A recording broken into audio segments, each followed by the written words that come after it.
Hello everybody, how are you? Bem, hoje a gente vai conversar um pouco sobre sotaques, essa diferença de inglês britânico e americano, qual que é o melhor, qual é o que tem mais gírias, o que é melhor aprender, enfim. A gente vai começar falando sobre língua como sendo uma ferramenta de comunicação. Então eu aprendo inglês para me comunicar com as pessoas. Eu não posso imaginar que eu só vou encontrar americanos na minha frente ou que eu só vou encontrar britânicos. Até porque inglês ele não se limita a esses dois lugares não. A gente sabe que existe, eles falam inglês como primeira língua no Canadá, na Nova Zelândia, na Austrália, na África do Sul, em alguns outros países também como segunda língua oficial. Exemplo, Dubai, a segunda língua oficial de Dubai é o inglês. Singapura da mesma forma e diversos outros países. Então a gente não pode fechar a nossa mente e achar que é uma coisa só britânica ou americano, só existe isso no mundo. Não.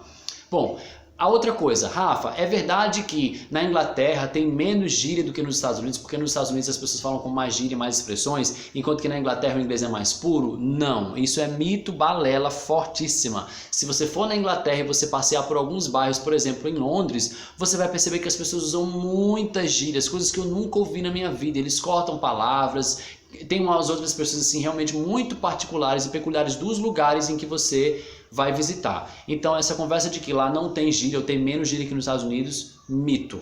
Você vai encontrar pessoas, claro, se você conversar com um professor universitário de Londres, ele muito provavelmente não vai usar muitas gírias. A mesma coisa num professor universitário dos Estados Unidos. Ele também não deve usar muitas gírias, pelo fato do campo de trabalho dele, das pessoas com quem ele lida o tempo inteiro. Então assim, é diferente. Agora se você pega um adolescente em Londres, muito provavelmente ele vai usar várias expressões e várias gírias com você. O adolescente americano do mesmo jeito. Então não tem essa, tá gente, de que um lugar usa mais gíria que o outro, ou que um lugar é mais puro do que o outro, não. Você vai encontrar pessoas em Londres que falam inglês assim, tipo, mais, um inglês mais tronco, que a gente chama, né? Que é uma coisa com menos expressões, com menos gírias, uma coisa mais universalizada. Nos Estados Unidos do mesmo jeito, você vai encontrar pessoas, sei lá, em Nova York que falam inglês mais tronco também, com menos expressões. Isso faz com que seja mais fácil a compreensão, né, de outras pessoas também. Então, você precisa abrir a sua mente. Agora, enquanto essa questão de melhor ou pior, ou tipo, qual é o melhor? Gente, se você tem uma preferência, porque você acha mais legal ouvir o sotaque americano, ótimo. Ah, mas eu prefiro o sotaque britânico, ótimo também. O que acontece? Aqui no Brasil, porque a gente tem influência maior dos Estados Unidos em questão de cultura, por exemplo, filmes, cantores, artistas, a gente tem muita influência dos americanos aqui no Brasil. Por isso que a gente tem essa influência forte. A maioria dos professores de inglês no Brasil se aproximam do sotaque americano. Na Europa, por exemplo, pela posição geográfica, os professores lá vão ter uma tendência maior em usar o sotaque mais próximo do britânico, pelo fato da Inglaterra ser mais próximo deles lá. E assim vai, gente. Então, por diversas razões, as pessoas aprendem o inglês voltado para um sotaque ou outro. E aí não vai ter melhor ou pior. O que eu acho que o meu aluno precisa ser capaz de se comunicar em inglês em qualquer lugar do mundo, que ele possa encontrar com um australiano e ter condições de conversar, falar sobre o presente, passado e futuro, dizer que ele está com fome, que ele precisa ir no médico, que ele está com dor, enfim. Ele precisa se comunicar, né, ter a comunicação básica em qualquer lugar do mundo. E isso é uma coisa só para todos os países, né?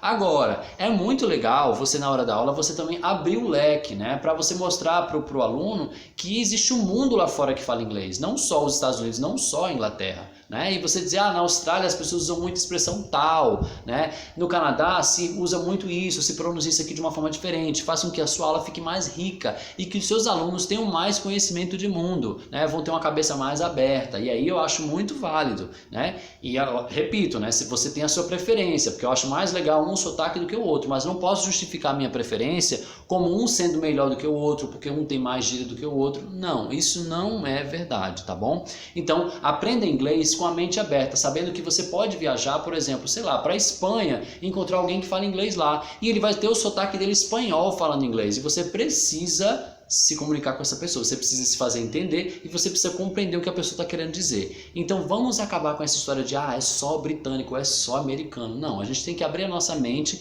e aprender as diferenças mesmo, né, e buscar se comunicar com qualquer pessoa. O que eu acho rico numa língua é justamente isso. E as pessoas me perguntam, mas e você, Rafa, qual é a sua preferência? Eu não tenho preferência, gente. Eu adoro inglês e eu acho muito legal Fui muito feliz em ter tido essa oportunidade de viajar por diversos países que falam a língua inglesa, e aí eu pude estudar a diferença de sotaques, a diferença de vocabulário, as expressões de cada lugar, e eu acho muito legal, muito rico tudo isso. Então, para mim, inglês é uma língua globalizada. Eu não gosto de bitolar com inglês britânico, americano, australiano, canadense, seja lá o que for. Eu gosto de ensinar inglês, eu gosto de conversar em inglês, eu gosto de aprender o idioma e as variações que a gente tem dependendo de lugares, tá bom? Então, espero que essa minha resposta tenha sido válida para todas as perguntas que eu recebo, tá bom? Então vamos acabar com a história de que um país tem mais gíria do que o outro, ou que um inglês é melhor do que o outro. Não, gente. Aí vai depender da sua opção, da sua opinião pessoal, né? O que você acha mais legal de ouvir e de falar. Mas não existe essa de melhor ou pior. Você vai ser capaz de se comunicar onde quer que você esteja, tá bom? Então vamos abrir a nossa mente, principalmente os professores de inglês, tá bom? Vamos acabar com a história de um é melhor do que o outro. Não. Vamos aprender inglês de uma forma geral, tá bom? Espero que vocês tenham gostado do vídeo. See you guys later. Have a nice day. Bye!